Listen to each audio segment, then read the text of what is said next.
Hey guys, so today we are continuing the History, Flaws, and Cancelled series with a vehicle that I see being requested all the time, the Dodge Stealth. If you're new to these types of videos, the first part focuses on looking back at the history of the car and all the details and specs, and then we jump to talking about the events that led to the car being cancelled and any flaws that it had. Make sure to check out my other episodes as I'm making my way through many of the Mopar cars. We've already done the Dodge Avenger, Dart, Caliber, Magnum, Nitro, some Chryslers like the 200 Sebring and Aspen, and some Jeeps as well. The Stealth was an interesting collaboration with just 6 model years from 1991 to 1996. So let's begin back in 1989. At the 1989 Tokyo Motor Show, Mitsubishi unveiled their new GTO Sports Coupe to compete with the likes of the Mazda Cosmo, Nissan 300ZX, Subaru SVX, and the Toyota Supra. With this GTO, Mitsubishi would have a new flagship vehicle for the next decade. However, the executives of the company were concerned that the GTO would clash with other prominent vehicles like the Pontiac GTO in North America and the Ferrari 250 GTO globally, since they shared the same name, so they decided the name should not be used outside of Japan. Enter the Mitsubishi 3000 GT for the US and Canada, and that's basically what the Dodge Stealth is, mechanically identical, just wearing a disguise to try to fool you into thinking that it was American and not Japanese. To understand the Stealth, we need to look at the partnership between Mitsubishi and Chrysler.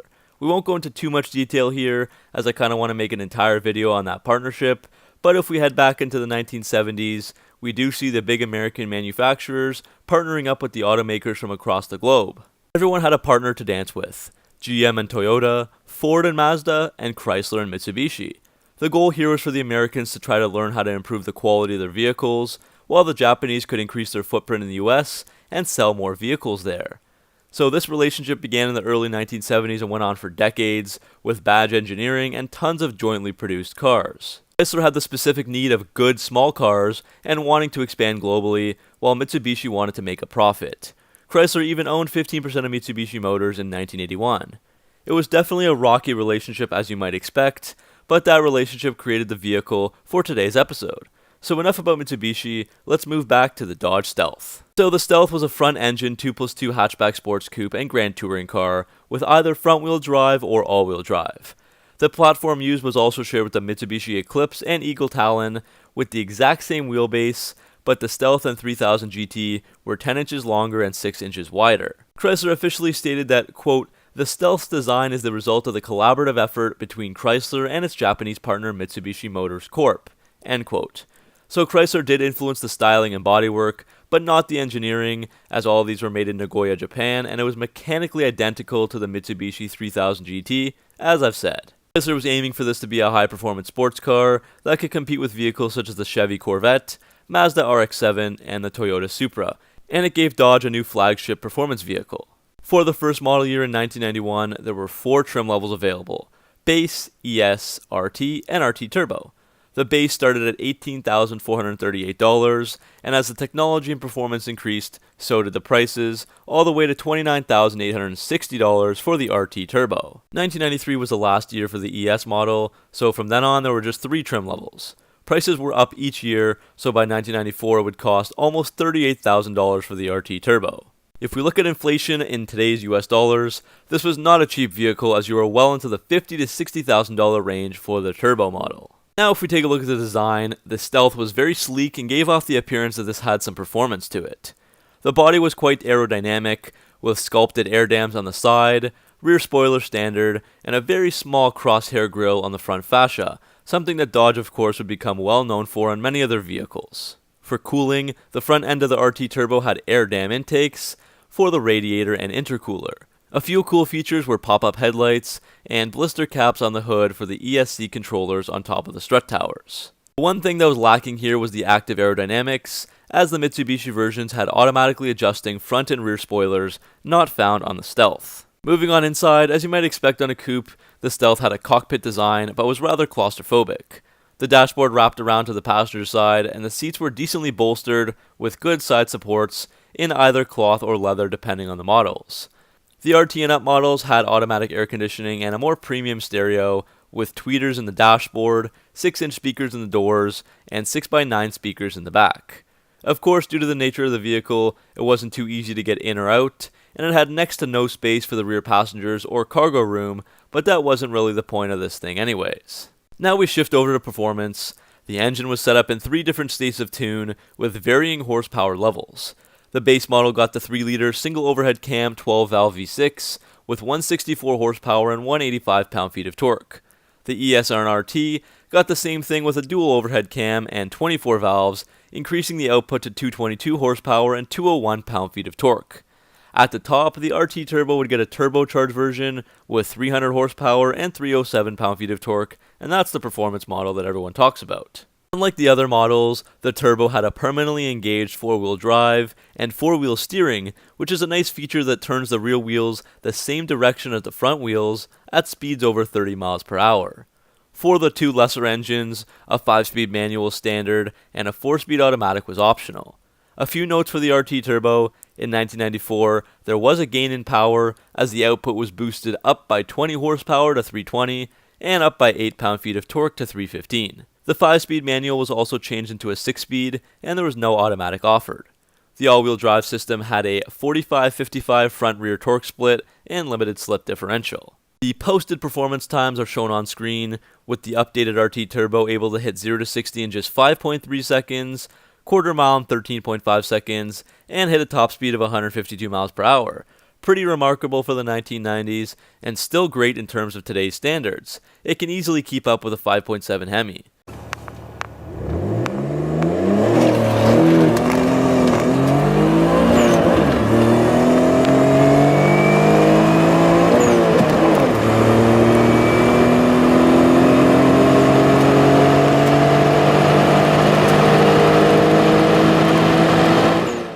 Not bad considering that the curb weight was still hefty as well, over 3,800 pounds fully loaded. Stealth had 4-wheel independent suspension with 4-wheel tow control, extra wide tracks, a dual isolation system, and a sway bar on the secondary crossmember.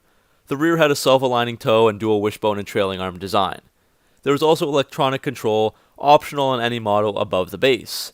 That controller would monitor the steering, speed, brake, throttle, and G-force data to control the shock absorbers, giving you tour or sport settings. This is a pretty awesome feature that a lot of cars today still don't even have.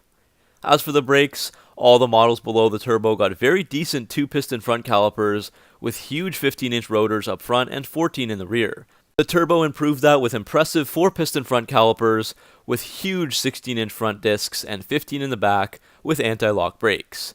The tire sizes and rims slowly went up with each model, 205/65/15 on the base, 225/55/16 on the ES and RT, and 245/45/17 on the Turbo. Now, before we look at the cancellation, I want to quickly go over some other features and updates. Standard features on all models included dual airbags, a rear window defroster, spoiler, power outside rearview mirrors, AM/FM cassette stereo system, and a leather-wrapped tilt steering wheel. As for the various changes over the years, I'll display everything more in depth on screen, but 1992 got an optional sunroof, 1993 saw many new features get added to the ES and RT. 1994 brought more power to the RT Turbo, as we talked about, up 20 horses and 8 pound-feet of torque, along with new projector headlights and fog lights, and an upgrade to the sound system, and the ES trim level was dropped. Finally, 1996 saw a new rear spoiler, and 18-inch chrome wheels were available for the first time, the largest size yet. As for one interesting fact, Dodge tried to bring the Stealth on board as a pace car at the 1991 Indianapolis 500, but there was plenty of resistance from the United Auto Workers Union because the Stealth was Japanese-built and not American. So it was shunned, and a pre-production Viper took over, but not before there were a few pace models made anyways, decal and all, as you can see on screen. In late September of 1995, Chrysler Corporation confirmed their plans to drop the Stealth after the 1996 model year, and that was the end of the coupe. So that'll bring us to the next part of the video, looking at the reasoning for the cancellation and the flaws of the Stealth. I've come up with 6 different reasons and or flaws that refer to the car or Chrysler decisions. So let's have a look. First big factor was that Chrysler wanted to start distancing themselves from the Mitsubishi brand. Chrysler had heavily relied on the Japanese automaker in the mid-1980s to add some small sporty cars and pickups to their aging model lineups, and in fact, in 1985, they imported twice as many Mitsubishi-made vehicles from Japan as Mitsubishi themselves did. But over time, that reliance decreased as Chrysler worked to update their product line with their own vehicles. Chrysler spokesman Mike Rosano talked about that, saying, quote, "We basically feel we can produce products within the Chrysler system that fill the lineup out and fit the Dodge brand mentality without producing the Stealth," end quote. So Chrysler no longer needed that image boost that it provided them, and without the Stealth, Chrysler was only importing the Eagle Summit from Japan and nothing else. Reason number 2, Dodge also didn't need to use the Stealth as their flagship sports vehicle once the Viper was released in 1992. This was a more exotic, more powerful, and better performing car, and Dodge no longer needed the Stealth name to carry any weight. Dodge General Manager Martin Levine said, quote, "Viper is our brand icon. Viper is desperately needed, even if it just sits on the lot," end quote. So Viper in, Stealth out. Another important factor is that the Stealth sold very poorly throughout its entire lifetime, and if it wasn't making Chrysler money, then it's only a matter of time before they pull the plug. Some of the other reasons we'll look at why it sold so poorly, but I was surprised to see just how bad it was. For the 6 model years, starting with 1991 and ending with 1996, the total sales were 65,474 cars moved, with a peak of 18,352 in 1991. That's just way too low, even for more of a niche segment, and it had to go. One major reason for the slow sales was that the Stealth was constantly overlooked, and it never got the attention of some of the other Japanese vehicles of this era. When you think of 1990s sports cars, you probably don't think of the Stealth right away. The Dodge name reminds you of muscle and Hemis, not of all-wheel drive turbocharged coupes. Tuners and enthusiasts went crazy for the likes of the Mazda RX-7, Nissan 300ZX, Toyota Supra and MR2, Acura NSX, and Mitsubishi Eclipse. Those names carry huge value and are members of an iconic era. Even though the Stealth tried its best to fit in, it had the high tech, it had the 2 turbos on the V6 engine, and it had the all-wheel drive, it still quietly slipped under the radar. Part of this was because it was never truly better than what the other competitors were offering. With a weight of over 3,500 pounds, it was too heavy to be as nimble as something like a mid-engined Acura NSX, and it certainly didn't have the image and cult following of something like a Supra. The one thing the Stealth was better at was being a comfortable cruiser on the back roads, but this coupe is not something people buy as a grand touring vehicle, as there are way better options. Always hiding in the shadows, the Stealth made appropriate use of its name and quickly went into the dark. As for reason number 5, when compared to some of the other 90s Japanese cars, the Stealth had far more issues and problems that frustrated owners. Trouble spots included transmission issues with shifting, dashboard lights, door problems, and the 6G72 V6 engine under the hood had all types of issues, such as blowing head gaskets. Obviously, the engine and transmission caused some of the most expensive and tedious problems, so that helped to pull potential buyers away from the car. All it took for me was a quick Google search to find hundreds of owners complaining about the same issues to each other on various forums and websites. There were also some pretty serious recalls for the RT Turbo, such as the all-wheel drive transfer case leaking oil, causing bearing damage and increasing the risk of a crash. Although the poor quality certainly didn't kill the Stealth on its own, I wonder if there had been more sales, there would have been more issues reported. Either way, it wasn't as indestructible as something like the 2JZ GTE engine found in the Supra. As for the final reason, you could argue that the 3000 GT, and therefore the Stealth, was the product of the bubble economy in Japan during the 1980s. The definition of a bubble economy is a rapid escalation of market value, usually at a growth rate which is unsustainable, meaning a future crash is inevitable. But during the bubble years, corporations had tons of money and were pouring them into producing advanced sports cars such as this one. When things were no longer financially sustainable, the prices skyrocketed, and that meant higher prices in export markets like the US, hence a pretty steep price tag for the Stealth that just kept on rising in the early to mid-90s. This crash in the Japanese economy was a serious factor in the $33,000 to $38,000 US cost of the RT Turbo, which, remember, is equivalent to $55,000 to $67,000 in today's USD. These are nice cars, but that seemed like a really high price to pay for them, hence why sales were quite low. There were just better deals to be had out there. You could argue that this might apply to other Japanese sports cars as well, but that just means for those that really wanted a car like this, most people would have preferred to buy more of an icon, like the Supra, for a similar price tag, and that has that cult following. Maybe if the cost was a little bit less, the Stealth would have been a little more popular. So to conclude, the Stealth was a domestic supercar with a high price tag that nobody bought. It brought the right parts to the table, but the execution wasn't quite right, and it was never able to make a name for itself the way that the others did, always living in their shadows.